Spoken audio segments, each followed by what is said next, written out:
আসসালামু আলাইকুম দর্শক, মাই ফার্স্ট কবুতর ব্লগ চ্যানেলের আজকের এই ভিডিওটি তাদের জন্য খুবই গুরুত্বপূর্ণ। প্রিয় দর্শক, আপনারা যারা পাটের ব্যবসা করে থাকেন ভারত এবং বাংলাদেশের, প্রিয় দর্শক, কোন দেশে পাটের আবাদ কেমন হচ্ছে, কি পরিমাণ উৎপাদন হচ্ছে, সমস্যাটা কি, এই বিষয় সম্পর্কিত মাই ফার্স্ট কবুতর ব্লগের প্রতিবেদন কিন্তু নিয়মিত আপনাদের সামনে উপস্থাপন করা হচ্ছে।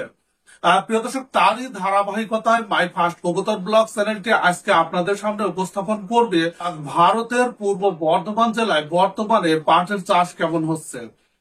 প্রিয় দর্শক, মাই ফার্স্ট কবুতর ব্লগ চ্যানেলের সংগৃহীত তথ্য মতে সেখানে কিন্তু চাষের সবচেয়ে বেশি যেটি চাষ করা হয় সেটি হলো সবজি, এবং তার পাশাপাশি ধান এবং পাটের চাষ করা হয়।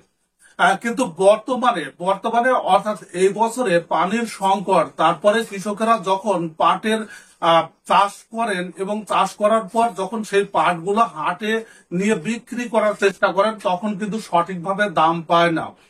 যার কারণে কিন্তু পূর্ব বর্ধমান অর্থাৎ পূর্বস্থলের যারা চাষি আছেন তারা কিন্তু বর্তমানে সিদ্ধান্ত নিয়েছেন যে তারা পাটের পরিবর্তে বাদাম চাষ করবেন। আর প্রিয় দর্শক, এখানে একটি বিষয় যে তারা সবজি চাষ করতেন, কিন্তু সবজিতে অনেক খরচ, পরিশ্রমটা বেশি, এবং সেই সাথে বাদামেও কিন্তু পরিশ্রমটা বেশি। কিন্তু তুলনামূলকভাবে বাদাম চাষে লাভ বেশি হওয়ার কারণেই তারা কিন্তু বাদাম চাষের দিকে ঝুঁকছেন, এবং সেই সাথে পাটে প্রচুর পানির দরকার হয়। কিন্তু এবছরে খুব বেশি বৃষ্টি না হওয়ার কারণে, পানির সংকটের কারণে তারা কিন্তু বর্তমানে বাদাম চাষের দিকে ঝুঁকছেন। প্রিয় দর্শক, এখান থেকে কিন্তু আমরা বুঝতে পারি যে পূর্বস্থলে অর্থাৎ পূর্ব বর্ধমানে বর্তমানে পাটের আবাদ কিন্তু অর্ধেকে নেমে এসেছে। অর্থাৎ বেশিরভাগ কৃষক যারা পাটের চাষ করত তারা কিন্তু বর্তমানে বাদাম চাষের দিকে ঝুঁকছে। কিছু ধান চাষ করছে, কিছু সবজি চাষ করছে। তার মানে পূর্ব বর্ধমানে এর আগের বছরগুলোতে যে পরিমাণ পাটের আবাদ হতো এবছর কিন্তু তার অর্ধেকে নেমে এসেছে।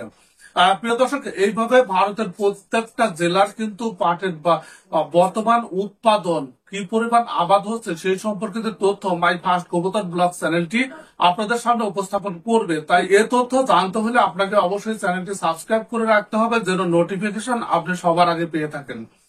প্রিয় দর্শক, ভিডিওটি দেখার জন্য আপনাদের সবাইকে ধন্যবাদ জানাচ্ছি।